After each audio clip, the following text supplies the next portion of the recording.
আমি কিন্তু কাউকে সম্বোধন করি না, খেয়াল করছেন আপনারা? কেন করি না জানেন? জিয়াউর রহমান সাহেব একেবারে অপছন্দ করত এই সম্বোধনের পালায়। পুরো মিটিং এর অর্ধেক সময় সম্বোধনে চলে যায়। একজন নেতা, আমি এই কথাটা বলতে বলতে চেষ্টা করছি সম্বোধনের পালাটা বন্ধ করা যায় কিনা। একজন নেতা যখন বক্তৃতা দিচ্ছে, জিয়াউর রহমান সাহেব বসে আছে, বক্তৃতা দিচ্ছে, ওখানে সে একটা লম্বা সম্বোধন করা পরে, ওর সম্বোধন শেষ হওয়ার পরে জিয়াউর রহমান সাহেব বলছেন, লিডার আপনার সময় শেষ, আপনি বসে যান। সম্বোধনের পর হি ওয়াজ এ গ্রেট ম্যান। এই কথাটা এই জন্য বললাম যে আমাদের রাজনীতিতে কিন্তু কোনো পরিবর্তন হচ্ছে না। এখনো সম্বোধন সম্বোধন সম্বোধন, তারপরে জিন্দাবাদ জিন্দাবাদ জিন্দাবাদ। This is a bad culture.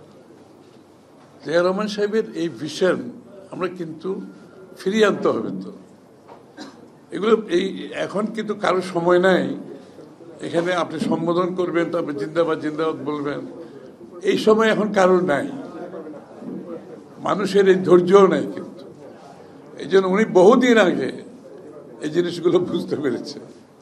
আমরা কিন্তু আজকে অনেকে বুঝতে পারতেছি না, এখনো বুঝতে পারতেছি না।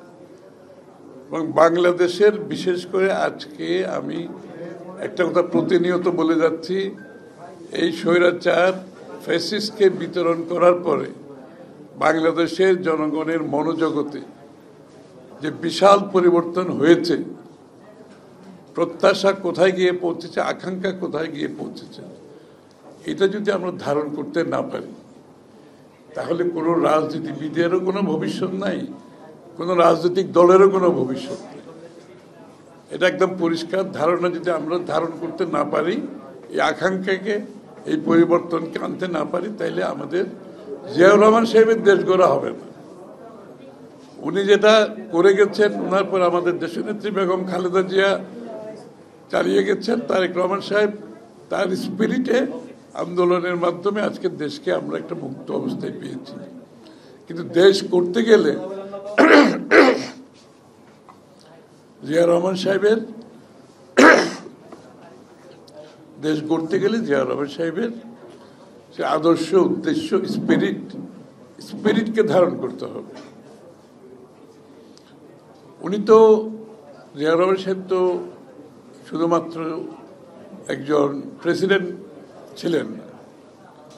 আমি ওনার সাথে অনেক সময় তুলনা করি যে জর্জ ওয়াশিংটনের, যিনি যুদ্ধ করে আমেরিকা ব্রিটিশকে বিতাড়িত করে নিজে যুদ্ধ করেছে। জর্জ ওয়াশিংটন নেতৃত্ব দিয়েছেন, যুদ্ধ করেছেন এবং মুক্ত করেছেন আমেরিকাকে। তারপর আমেরিকাকে আজকে যে পথে আমেরিকা চলছে, তাদের আমেরিকান কনস্টিটিউশন থেকে শুরু করে আমেরিকার দর্শন কি হবে, ভাবনা কি হবে, চিন্তা হবে করেছে। জিয়াউর রহমান সাহেব শুধু, উনি একজন জেনারেল ছিলেন, উনি একজন স্টেটসম্যান ছিলেন, উনি একজন রিফর্মার ছিলেন। He was not just a politician, president তো না। এই যে আমি যে কথাগুলো, যে জর্জ ওয়াশিংটনের রিফর্মের মাধ্যমে যে পথ দেখিয়েছে, যুদ্ধ করেছে, একদিকে জেনারেল, একদিকে রাজনীতি, একদিকে রিফর্মার, সবগুলো জিয়াউর রহমান সাহেবের মধ্যে ছিলেন। সুতরাং আমরা ওনাকে ওই বাংলাদেশের রাজনীতির মধ্যে না রেখে, উনি আসলে গ্লোবালি কয়েকজনের মধ্যে, 2-4-5 জন নেতার মধ্যে উনি একজন অন্যতম মানুষ। একটা লোকের মধ্যে এতগুলো গুণাবলী এবং এত কম সময়ে, 4 বছরও তো অতিক্রম করতে পারেন। একটা দেশকে কোথা থেকে কোথায় নিয়ে গেছে আপনারা। একদলীয় বাকশাল থেকে বহুদলীয় গণতন্ত্র, সরকার চালিত অর্থনীতির থেকে মুক্তবাজার অর্থনীতি, কৃষক, শ্রমিক, ব্যবসায়ী, পেশাজীবী, পুরুষ, মহিলা, সবাই চিন্তা, তার ধারণা, তার দেশ গঠনের মধ্যে ছিল। তা আমাদেরকে আজকে কিন্তু আমরা সত্যিকার অর্থে এখন যে আগামীর, যদি ইনশাআল্লাহ বিএনপিকে আল্লাহ নির্বাচিত করে আমরা যদি সরকার গঠন করতে পারি, আমরা কিন্তু ওই ধারণাগুলো আবার ফেরত নিয়ে আসছি। আমরা সেটার ভিত্তিতে কিন্তু সব কাজ এখন করতেছি। আগামী দিনের স্বাস্থ্য খাতে কিভাবে হবে, শিক্ষা খাতে কি হবে, কর্মসংস্থানের জন্য কি হবে, পরিবেশের জন্য কি হবে, মহিলাদের জন্য কি হবে, শিশুদের জন্য কি হবে, সেই ফাউন্ডেশনের উপর আমরা কিন্তু আবার আগামীর বাংলাদেশ গড়ার প্রত্যয় নিয়েছি, কাজ করে যাচ্ছি কিন্তু সবাই মিলে। ইতিমধ্যে আমাদের কাজ প্রায় সমাপ্তির দিকে, এবং ওইটাই হচ্ছে আমাদের আনন্দ আজকে, যেই ভিত্তির উপর জনগণের অংশগ্রহণ, যে একটা দেশের অর্থনীতিকে আমরা বলছি, আমরা রাজনীতিকে গণতান্ত্রিক করছি না, শুধু অর্থনীতিকে গণতান্ত্রিকের কথা বলছি। এটা কিসের থেকে আসছে? অর্থনীতিকে গণতন্ত্রের কথাটা আসছে জিয়া রহমান সাহেবের জনগণের অংশগ্রহণের মাধ্যমে একটা দেশের অর্থনীতি গঠন করে উনি চিন্তা করেছেন।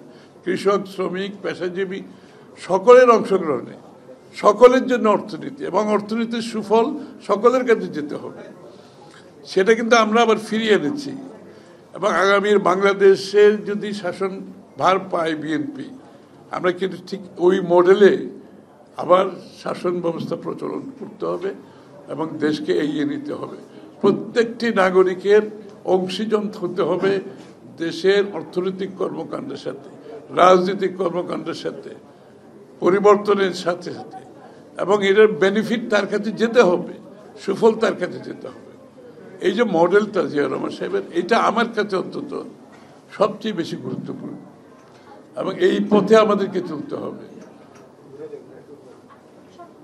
আরেকটা হচ্ছে স্বাধীনতা, সার্বভৌমত্বের প্রশ্নে যারা উনি অটল ছিলেন, একদম অটল ছিলেন। যে জায়গাটা থেকে দেশনেত্রী বেগম খালেদা জিয়া নড়েননি, তারেক রহমান সাহেব একই অবস্থায় আজকে অবস্থান করছেন।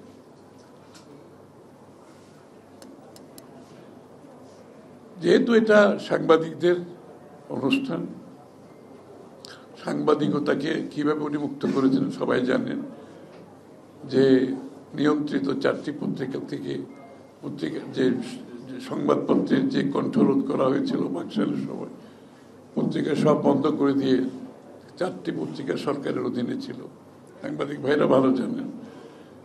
সেটা থেকে উনি বের করে মুক্ত করে দিয়েছেন, আপনার মিডিয়াকে মুক্ত করে দিয়েছেন, এবং এই যে আজকের প্রেস ক্লাব যেটা, এই জায়গাটাও কিন্তু উনি দিয়েছেন। এবং সত্যিকার অর্থে যে সাংবাদিকতার মুক্ত পরিবেশে সাংবাদিকতার দায়িত্ব পালন করার যে পরিবেশ উনি সৃষ্টি করেছেন, সেটার উপর বিল্ড করে কিন্তু বাংলাদেশের সাংবাদিকতা আপনার ডেভেলপ করেছে।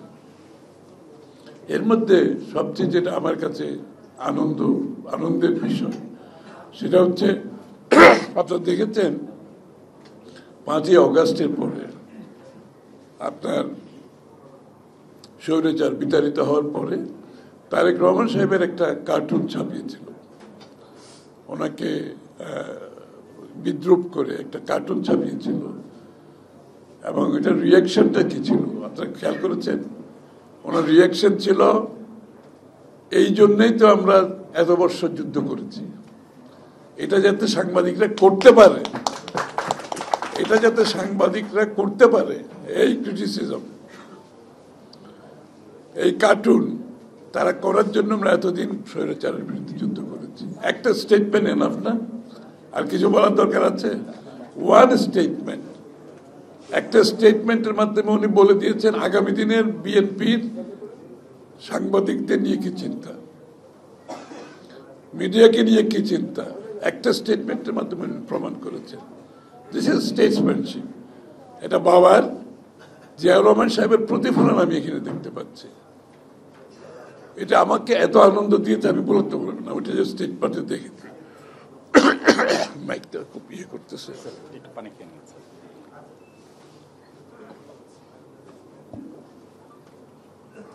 আমি নিশ্চিত সাংবাদিক ভাইরা সেই ধরনের সাংবাদিকতার দিকে তাকিয়ে আছেন। নির্বাচনের পরে একটা মুক্ত পরিবেশে সাংবাদিকরা তাদের কাজ করতে পারবেন ইনশাআল্লাহ। এটাই কিন্তু সরকারের সফলতা, এটাই কিন্তু একটা দলের সফলতা যারা ক্রিটিসিজম গ্রহণ করতে পারে। আপনারা আরো একটা জিনিস লক্ষ্য করবেন, বিএনপির এখন যতগুলি কর্মকাণ্ড চলছে বিভিন্ন জায়গায়, আমরা কিন্তু একটা প্রশ্নোত্তর পালা রাখছি, অর্থাৎ রাজনীতিবিদদের জবাবদিহিতার আওতায় আনার জন্য। সব জায়গায় কিন্তু একটা প্রশ্নোত্তরের একটা পালা আছে এখন আমাদের, প্রায় সব জায়গাতে। এই বিষয়টা আমরা ইচ্ছা করে করছি যে রাজনীতিবিদদের জনগণের প্রশ্নোত্তর দিতে হবে, জবাবদিহি হতে হবে, এটাই হচ্ছে রাজনীতি। এবং যেই গণতন্ত্রের কথা আমরা বলছি সেটাকে সফল করতে হলে যদি জবাবদিহি আনতে না পারি, যদি রাজনীতিবিদরা প্রশ্নের সম্মুখীন না হয়, তাহলে গণতন্ত্র প্রাতিষ্ঠানিক রূপ দেওয়া সম্ভব না। এই বিষয়গুলো কিন্তু আরেকটা বিষয় যেটা, সেটা হচ্ছে রাজনীতিতে সহনশীলতা নিয়ে আসা, রাজনৈতিক সংস্কৃতি পরিবর্তনের কথা বলছেন, যেটা জিয়া রহমান সাহেব সংসদে সব দলের লোকজন কিনেছিলেন, সাংবাদিকতাকে মুক্ত করেছিলেন, সাধারণ মানুষের অংশগ্রহণ করেছিলেন, এবং উনি সাংবাদিকদের সম্মুখীনও হতেন, প্রশ্নোত্তরও করতেন। শুধু তাই নয়, উনি যেখানে যে প্রতিষ্ঠানে গিয়েছেন উনি প্রশ্ন শুনতে, অডিয়েন্স থেকে প্রশ্ন নিতে কিন্তু ভালোবাসতেন। এটা হচ্ছে মুক্ত অর্থনীতি, মুক্ত রাজনৈতিক চর্চার একটা বড় বৈশিষ্ট্য। এই কাজগুলো আমরা বাংলাদেশের সংস্কৃতিতে একটা পরিবর্তনের জন্য বিএনপি কাজ করে যাচ্ছে।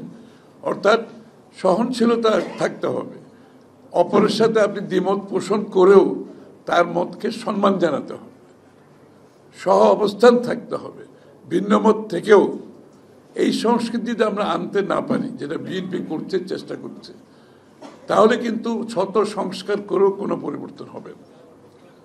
আপনারা লক্ষ্য করেছেন নিশ্চয়ই, বিএনপির বিরুদ্ধে যে অপপ্রচার চলছে, আমাদের নেতৃবৃন্দে যে অপপ্রচার চলছে, যে ধরনের ভাষা ব্যবহার করা হচ্ছে, বিএনপি কিন্তু প্রত্যুত্তরে সেই ভাষায় যাচ্ছে না। আপনারা খেয়াল করেছেন? আমরা কিন্তু এগুলোকে গ্রহণ করছি, হজম করছি, কিন্তু আমরা আমাদের ভাষায় কথা বলছি, আমরা রাজনীতির ভাষায় কথা বলছি, আমরা গণতন্ত্রের ভাষায় কথা বলছি। এটা আমাদেরকে ধারণ করতে হবে। এইটাই হবে আগামী দিনের বাংলাদেশের রাজনীতি। আরেকজন আপনাকে যেই লেভেলে নামাতে চাচ্ছে সেখানে নামার দরকার নাই। আমার বিরুদ্ধে যখন ওবায়দুল কাদের বক্তব্য রাখতো, সাংবাদিকরা আমার কাছে এসে বলতো, খসরু ভাই এটার আপনার বিরুদ্ধে এগুলো বলছে, আপনি কি বলবেন? আমি বলছি, শোনো, আমি যদি এটার উত্তর দিতে যাই, আমাকে যেখানে নামতে হবে আমি তো সেখানে নামবো না, আমি নামবো না সেখানে। সুতরাং আমার কোনো উত্তর নাই, আমি উত্তর দেব না এটা, কারণ আমি উত্তর দিতে গেলে তো ওখানে নামতে হবে আমাকে। এইটা হচ্ছে বিএনপির রাজনীতি হতে, এখানে পজিটিভ পলিটিক্স করতে হবে। এবং তারেক রহমান সাহেবের বক্তব্যের মধ্যে আপনারা দেখতে পাচ্ছেন একদম পজিটিভ পলিটিক্স। উনি কিন্তু কাউকে অ্যাটাক করে কোনো কথা বলছেন না, কোনো রকম সিরিয়াসলি ওইভাবে বিদ্রুপ করে কিংবা ক্রিটিসাইজ করে প্রতিহিংসার কোনো রেসপন্স ওনার মধ্যে নাই। এটা আমাদের সকলকে ফলো করতে হবে। এইটাই বাংলাদেশের মানুষের প্রত্যাশা আগামী দিনের জন্য। এই বিষয়গুলো আমাদের মাথায় রাখতে হবে। এখন আমাদের সকলকে আগামী দিনের নির্বাচনের দিকে এগিয়ে যাচ্ছি আমরা। আপনারা লক্ষ্য করেছেন, নির্বাচনকে বানচাল করার জন্য, বাধাগ্রস্ত করার জন্য, বিলম্বিত করার জন্য সকল ধরনের অপচেষ্টা চলেছে। বিএনপি কিন্তু ধৈর্য সহকারে একজন প্রশিক্ষিত বিজ্ঞ নাবিকের মতো চলছে। কিন্তু সমুদ্রে ঝড় তুফান যতই আসুক, একজন বিজ্ঞ নাবিক যেরকম একটি জাহাজকে চালায়, কিন্তু তারেক রহমানের নেতৃত্বে আমরা কিন্তু সেইভাবে নেভিগেট করছি। এই যে একটু আগে বললাম, আমরা কিন্তু রেসপন্স করছি না, আমরা বড় পিকচার দেখছি। We are seeing a big picture. এই ছোটখাটো জিনিস বিষয়ে আমরা বক ডাউন হয়ে যাচ্ছি না।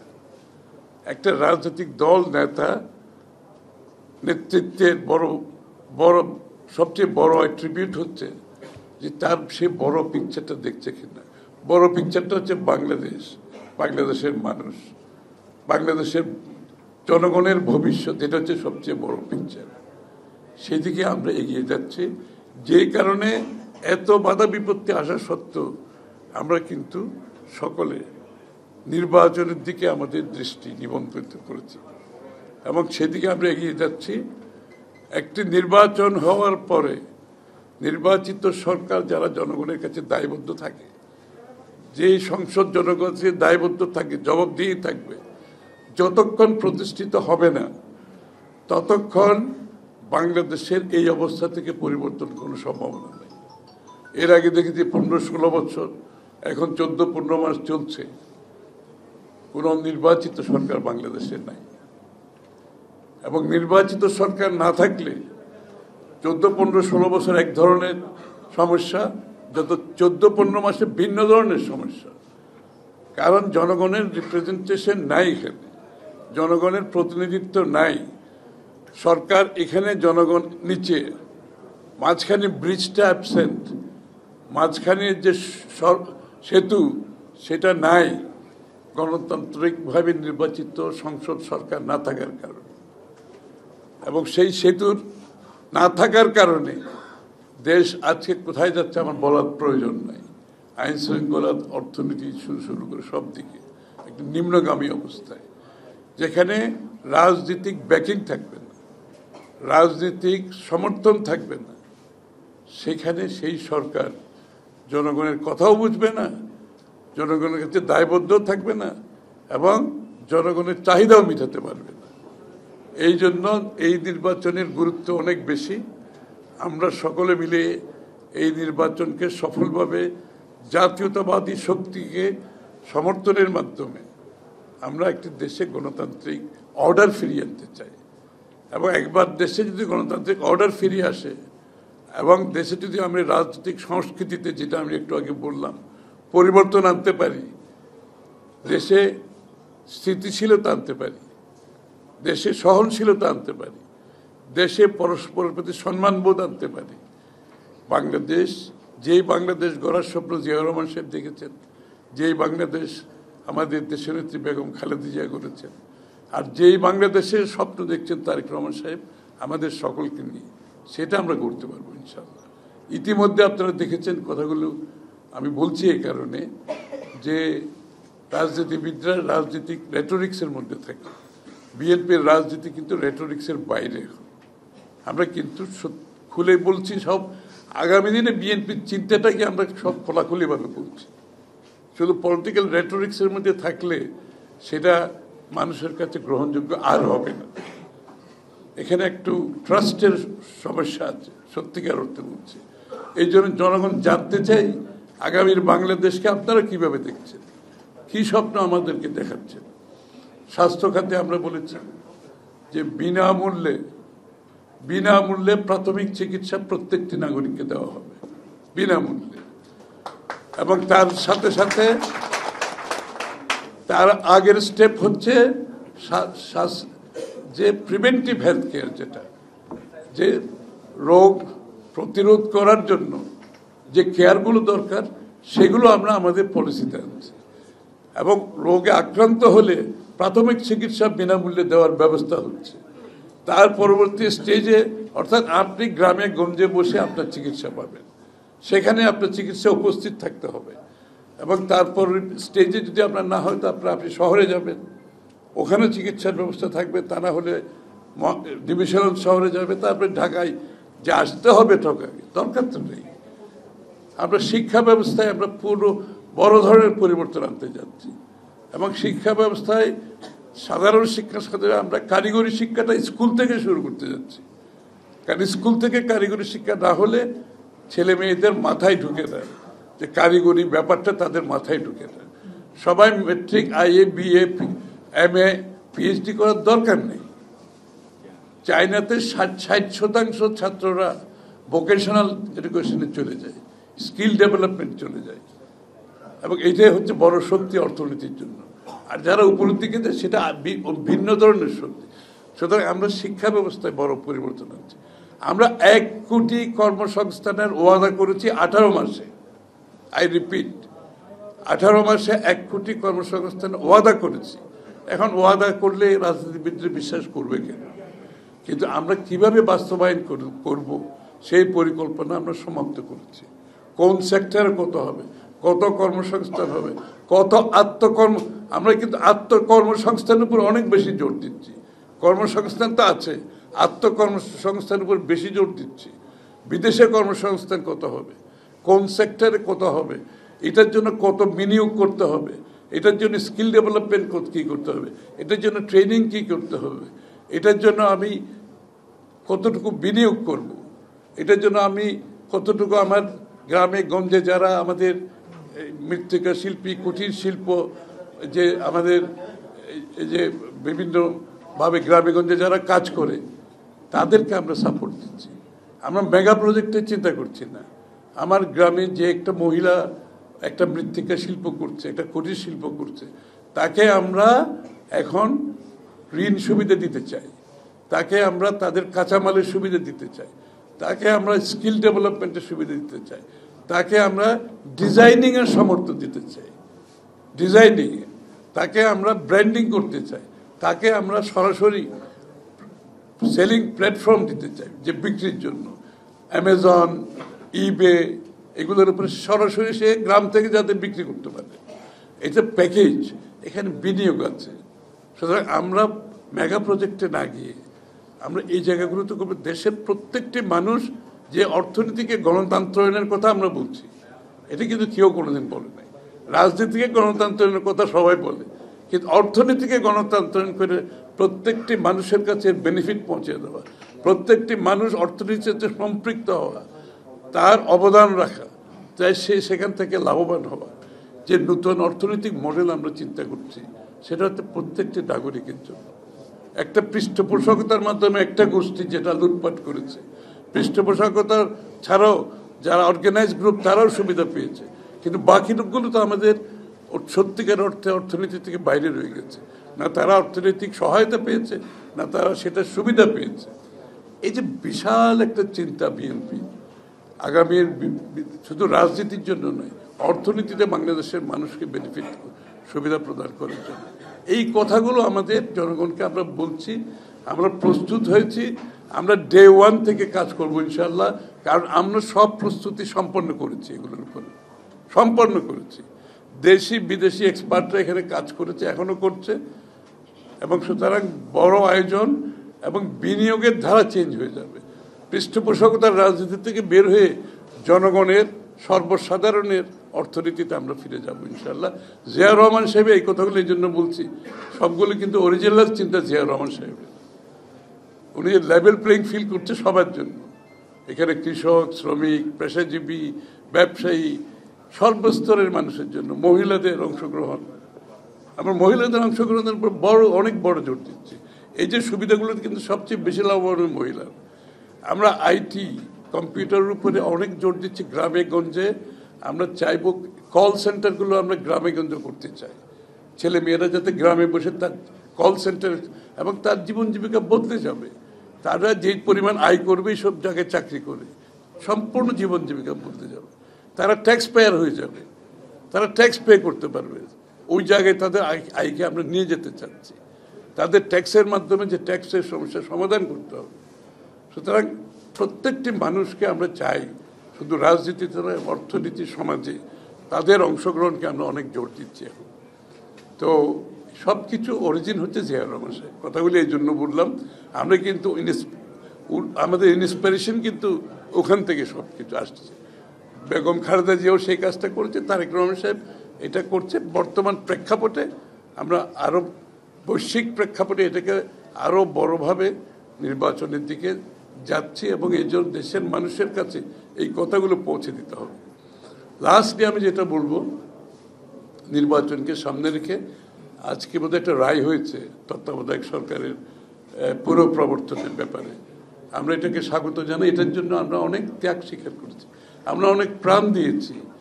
আমরা আমাদের 60 লক্ষ লোকের বিরুদ্ধে মামলা হয়েছে, আমাদের হাজার হাজার নেতাকর্মী গুম হয়েছে, খুন হয়েছে, চাকরি হারিয়েছে, ব্যবসা হারিয়েছে, পঙ্গু হয়েছে। এগুলো তার ফিরিয়ে দেওয়া যাবে না। আজকে কেয়ারটেকার সরকার থাকলে আমরা এই অবস্থায় থাকতাম না। একটা নিরপেক্ষ গ্রহণযোগ্য নির্বাচন হতো, এবং যারা জনগণের কাছে দায়বদ্ধ থাকতো, জনগণের অধিকার ঠিক থাকতো। কিন্তু সব কিছু ধ্বংস খাওয়ার পেছনে হচ্ছে একটি অনির্বাচিত সরকার শেখ হাসিনার, আর 14-15 মাস ধরে আরেকটা অনির্বাচিত সরকার এখনো চলছে। এবং আমি এটাই বলবো, কেয়ারটেকার সরকার পুনঃপ্রবর্তন হওয়াতে আমাদের দীর্ঘ আন্দোলনের একটা ফল আমরা পেয়েছি। তবে যেহেতু এই নির্বাচনে, এটা আগামী নির্বাচন থেকে শুরু হবে কেয়ারটেকারের পুনঃপ্রবর্তনের বিষয়টি, আমি বলবো, আমি অনুরোধ করব বর্তমান সরকারকে এটা মাথায় রেখে বর্তমান সরকারকে কেয়ারটেকার সরকারের আদলে পরিচালিত করতে হবে। আমি কথাটা পরিষ্কার করতে পারছি, আশা করি পরিষ্কার হয়েছে। যেহেতু ওনারা অন্তর্বর্তীকালীন সরকার, কেয়ারটেকার সরকার আগামী নির্বাচন থেকে শুরু হবে, বর্তমান সরকারকে এটা মাথায় রাখতে হবে। এটাই বাংলাদেশের মানুষের চাহিদা। যারা নির্বাচনকালীন সরকারে থাকবে তাদের নিরপেক্ষতা নিয়ে যাতে কোনো প্রশ্ন না ওঠে, এই জন্য অন্তর্বর্তীকালীন সরকারকে আমি অনুরোধ করব কেয়ারটেকারের সরকারের আদলে এখন থেকে, আজকের থেকে নির্বাচনের দিন পর্যন্ত সরকার পরিচালনা করুন। কোনো বড় সিদ্ধান্ত অন্য সিদ্ধান্তে আপনাদের যাওয়া উচিত হবে না। আপনারা পুরোপুরি নির্বাচনের দিকে যান এবং নির্বাচনে কেয়ারটেকার সরকারের ভূমিকাটা পালন করেন এবং নির্বাচন কমিশনের দায়িত্বে, বিশেষ করে নির্বাচনটা সরাসরি নির্বাচনকালীন সময়ে তাদের দায়িত্বে, সব মাথায় রেখে আমরা সেভাবে পরিচালিত হবে। সবাইকে ধন্যবাদ।